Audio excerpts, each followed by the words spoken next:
Hello. ഇന്ന് പുറത്തോട്ടിറങ്ങിയപ്പം അവിടെ ചാള ഇട്ട് വിൽക്കുന്ന കേട്ടോ. അപ്പം ഞാൻ അങ്ങനെ കുറച്ച് ചാള മേടിച്ച് അവിക്കാമെന്ന് പറഞ്ഞു. കുറച്ച് ചാളയും മേടിച്ച് 1 കിലോ കിഴങ്ങ് വാങ്ങിച്ചു കേട്ടോ. അങ്ങനെ നേരെ കൊണ്ടുവന്ന് വീട്ടിൽ കൊണ്ടുവന്ന് നേരെ പരിപാടി അങ്ങ് പറഞ്ഞു. പൊടിമോളുണ്ടായിരുന്നെങ്കിൽ ഒരു കുഴപ്പമില്ലായിരുന്നു. നേരെ എല്ലാം കൊണ്ട് കൊടുത്തിട്ട് അവിടെ ഇരുന്നാൽ മതിയായിരുന്നു. അവളെല്ലാം റെഡിയാക്കിയിട്ട് തന്നെയായിരുന്നു. ഇതിപ്പോൾ ഞാൻ തന്നെ ചെയ്യണമല്ല. ഈ ചാള സാധാ മീൻ കണക്കല്ലാത്തതുകൊണ്ട് ഭ്രാന്ത് പിടിക്കും കേട്ടോ. സാധാ മീനൊക്കെയാണെങ്കിൽ തൊലി ഉരിഞ്ഞ് കളഞ്ഞാൽ ഇതിൻ്റെ ചെതുമ്പിൽ ചിരണ്ടി കളയണം കേട്ടോ.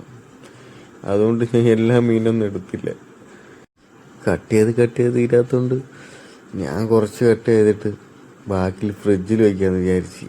2 ദിവസം കഴിയുമ്പോൾ വീണ്ടും എടുക്കാമല്ലോ. അങ്ങനെ നേരെ കുറച്ച് കട്ട് ചെയ്ത്.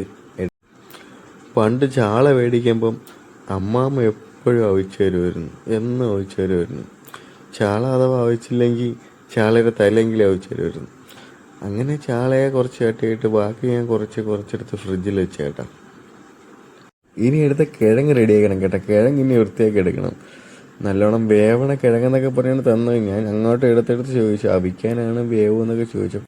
അപ്പോൾ ആ ചേട്ടൻ പറഞ്ഞതെന്ന് വെച്ചാൽ നല്ല പുട്ട് കണക്ക് വേവണം, നല്ല അടിപൊളി കിഴങ്ങാണെന്ന് പറഞ്ഞു കേട്ടോ.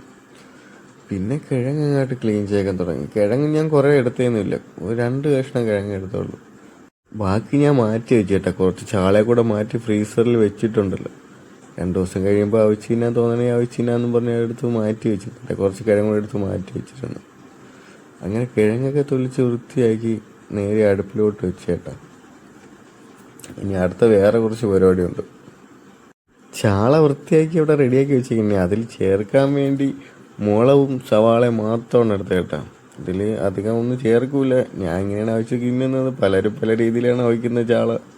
ഞാൻ 2 സവാള, 3 പച്ചമുളക്, പിന്നെ കുറച്ച് മഞ്ഞൾപ്പൊടി, അതൊക്കെയാണ് കേട്ടോ അതിൽ ചേർക്കുന്നത്. സത്യത്തിൽ സവാള അല്ല കേട്ടോ ചേർക്കുന്നത്, കൊച്ചുള്ളിയാണ് ഇടുന്നത്. കൊച്ചുള്ളി ഇല്ലാത്തതുകൊണ്ട് തന്നെയാണ് സവാള ഇടുന്നത് കേട്ടോ. കൊച്ചുള്ളി ഇട്ടാൽ ഇതിനേക്കാളും സവാള ഇടുന്നേക്കാളും ടേസ്റ്റ് കിട്ടും. അങ്ങനെ എല്ലാം കൂടി ഇട്ടൊന്ന് മിക്സ് ആക്കി എടുത്തേട്ടാ. ശകലം വെള്ളം ഒഴിച്ചേട്ടാ. ശകലം വെള്ളം 1 ഗ്ലാസ് വെള്ളം ഒഴിച്ചോളൂ. പിന്നെ വേണ്ടത് വെളിച്ചെണ്ണയാണ് കേട്ടാ. വെളിച്ചെണ്ണ കൂടെ ഒഴിച്ചാലേ ആ മണം അങ്ങ് വരത്തുള്ളൂ.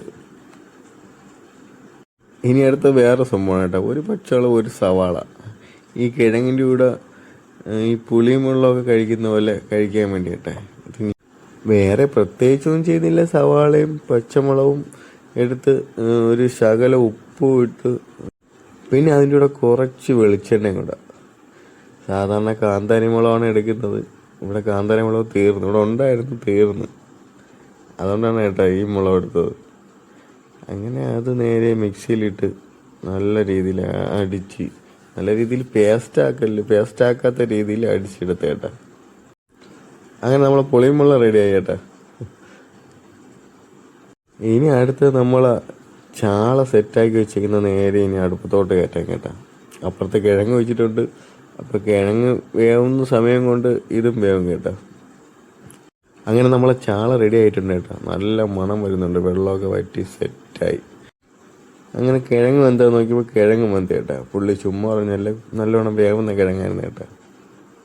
അപ്പം നമ്മൾ ഐറ്റംസൊക്കെ റെഡി ആയിട്ടുണ്ട്. ഇനി കഴിച്ചു നോക്കാം എങ്ങനെയുണ്ടെന്ന് നോക്കട്ടെ. കുറച്ച് കിഴങ്ങ്, ഒരു മീനും, ഈ സവാളയാണ് അടിപൊളി ഇതിന്. ഈ വെന്ത സവാള.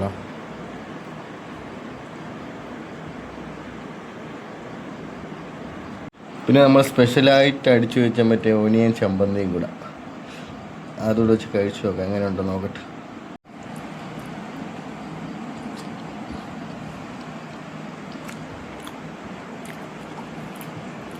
ഞാൻ ഉണ്ടാക്കിക്കൊണ്ട് പറയല്ല, കൊള്ളാം. ഉപ്പം എല്ലാം പാകത്തിനായിട്ടുണ്ട്.